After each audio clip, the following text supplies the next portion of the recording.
Hi everyone, my name is Steph, this is the Novelty Corner and welcome back to my channel and welcome to my guide to Emily Rath books.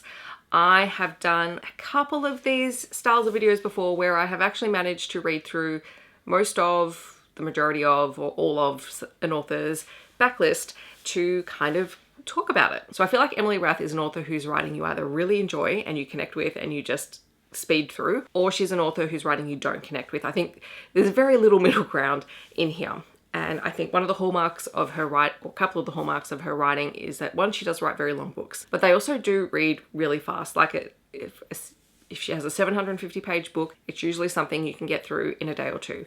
And I think that is very much a skill in terms of the story she's telling. She also writes wonderful queer stories with lots of different representation, lots of different ways of pairing people together. And I think she's not afraid to have fun. Her books are very, very steamy. She explores a lot of different dynamics and she doesn't shy away from just having fun with what she's writing. I adore her books and I'm going to talk about the different series and the different stories that she has and where you might start. Kicking off with my absolute favorite, which is the Jacksonville Rays series, which, hold on. These are all my copies of the first lot of books in the series and there's only 2 full-length novels and a couple of novellas in here. I started Emily Rath, I was reading a bunch of hockey romances, so it's a hockey romance series, and I started reading a bunch of hockey romances right around the time that she released her prequel novella to Pucking Around, and that was That One Night, which this is the original cover that was then re-released in this cover. So I have both. And it's just a really steamy novella about 2 people who meet in a bar unintentionally and they have this wild night. They have this connection, they have this wild night, and then in the morning, the FMC leaves. And that's kind of it. Which then leads into Pucking Around, which I currently own 3 copies of. This is the original indie one, which is the one that's all tabbed up. Izzy got me the special edition Pucking Around from a book signing last year. This is the one that I have annotated, or started annotating. And then I also bought the Penguin edition because eventually I'm only going to be able to get the Penguin editions here in Australia. In typical style, Emily Rath just announced, like literally the day after I filmed this video, that all of the Penguin books, so the ones in the UK Commonwealth, are being replaced by illustrated covers. And the illustrated covers are not terrible. So it looks like I will probably be replacing my Penguin editions with the new illustrated covers at some point. Like, these are considered my collector's editions and this is considered my original edition. I don't know. Pucking Around is the story that follows on from That One Night. It is about Rachel, who is a sports medicine trainer, and she receives a sort of fellowship to work with the Jacksonville Rays, a new hockey team. They're an expansion team. While she's there, she meets Caleb, who is the equipment manager, Ilmari, who is the goalie, and she also realizes that the guy that she had the one night stand with in That One Night, Jake, is a defenseman on the team. And it is the relationship between all of them. Jake and Caleb have always been really close, and through this book, they begin to explore their dynamic. Rachel falls for all 3 men. And as the series progresses, we get some, bonus novellas in Pucking Ever After Volume 1 and Pucking Ever After Volume 2, where Ilmari also begins to explore his relationship dynamics with everyone. And what I like about this one is not only is it's queer as all get out, it is a poly relationship. They are really looking at how their relationship dynamics with everyone in the group change over time. So yes, they're together, they're out, people know about them, they start having a family, they look at, the complications that come with that, the judgment that comes from other people who don't understand their situation. And I think that's probably what I like the most, is that they have to navigate all of these things. It's not just shoved under the rug. Yes, there is a lot of sex on page. Yes, they are incredibly steamy. Do we need all of it? Probably not. But at the same time, a lot of their relationship starts through their chemistry and then they have to backfill and learn a lot about each other in the meantime. So I think that is really interesting. The second book in the series is Pucking Wild, and this follows Rachel's best friend Tess, who falls for one of the other players on the team, a younger man, after she is divorced from her husband. Tess was really integral in the first book in the series because she is Rachel's friend and she's kind of a sounding board. Ryan is just an absolute precious cinnamon roll in the whole series, and he just falls hard for Tess in book 1, and this is their story as they try and navigate their relationship. While it is an over-the-top kind of hockey series, it is very much a love letter to the sport. You can clearly tell that Emily Rath loves hockey. She talks about it a lot on her socials. You can tell how much she's passionate about it. She loves showing the group dynamics of the team and the found family element, but also exploring queer family dynamics as well. So I deeply appreciate the series for that. So that's a good starting place if you like contemporary romances, if you like sports romances. it's fun. Or if you just want something that's completely over the top and a little bit bonkers at times, great place to start. Then you have her historical romance series, which is the Second Sons series.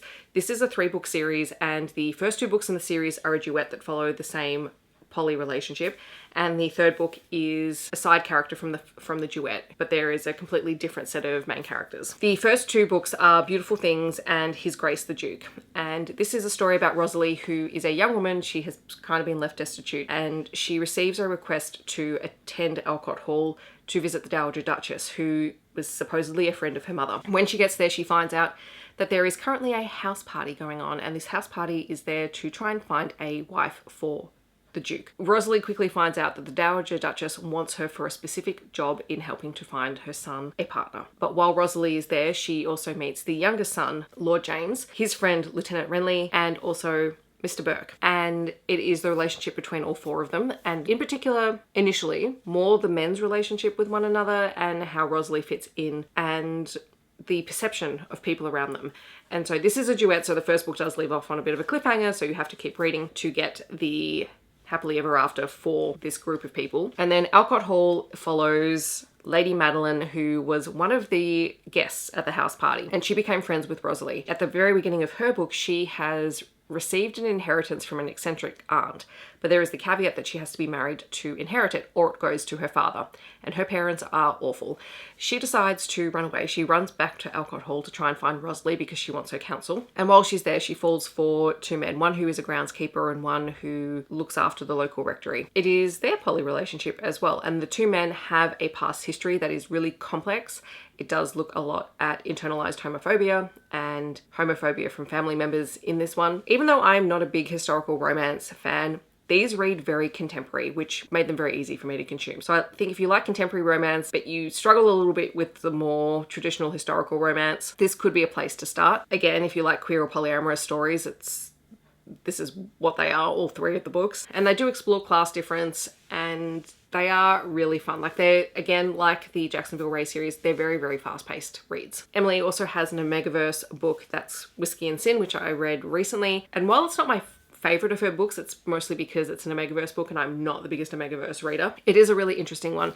It is about Silas and Bear. Silas is on the run. He's an Omega. He has escaped from the people that are basically holding him hostage, and he stumbles across Bear. And Bear is an alpha who has left his pack because he doesn't want to be the alpha. It's not for him. But he can't turn away Silas. He recognizes that Silas is in need, and so he takes him in and is trying to, you know, look after him and trying to make sure he's healthy, because when he finds him, he has been beaten and is severely injured. And it is their relationship falling for one another. So it is an MM romance. It is not a paranormal romance. It is a contemporary romance, a Omegaverse story, so keep that in mind. It's Emily exploring, again, queer relationships while also playing in the Omegaverse universe, which for some people is amazing. There are 2 more books that are coming out relatively soon. So Parking Suite, which is the 3rd novel in the Jacksonville Rays series, is coming out. I'm really looking forward to that one. That one will be an MMF poly relationship. Way back when Emily started planning out the series, she talked a lot about who the couples were going to be and what the relationship dynamics were going to be. Parking Suite was going to be an MFM story, which was a no swords crossing kind of story.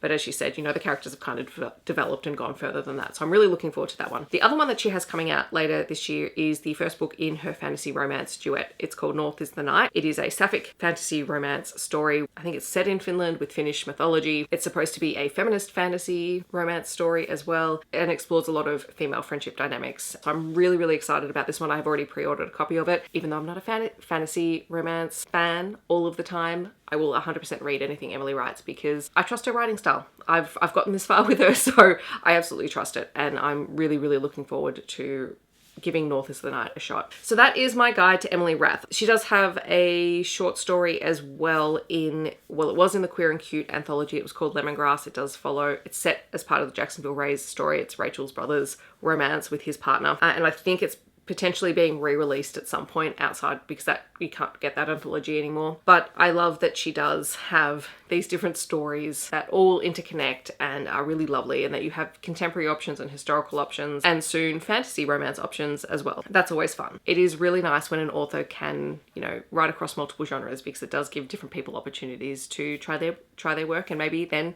cross genres. The other thing that I forgot to mention, getting lots of editing stuff in this video, is that Emily is also really good at including content warnings for things in her books. They're always at the very front, in the front material, and I think from memory they're very well signposted on her website.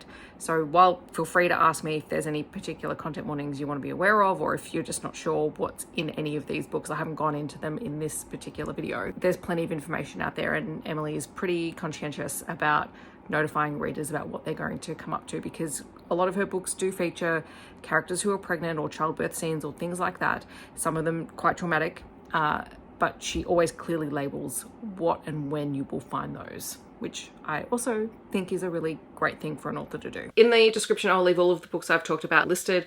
If you have any questions or comments, or you want to know any specific content warnings for books, feel free to ask down below. Feel free to let me know which books you've read or which ones you've enjoyed, or even if you haven't enjoyed them, that's also totally fine as well. We don't have to enjoy the same books. But yeah, I'm kind of excited that I got to do this, because it's not often that I finish an author's back catalogue enough to be able to film and talk about the books. If you just want to let me know that you're here but you don't want to leave a comment, feel free to leave any kind of ice hockey emoji down below. Otherwise, I hope that wherever you're in the world, you're staying safe and healthy, and I will see you in my next video. Thanks so much for watching. Bye everyone.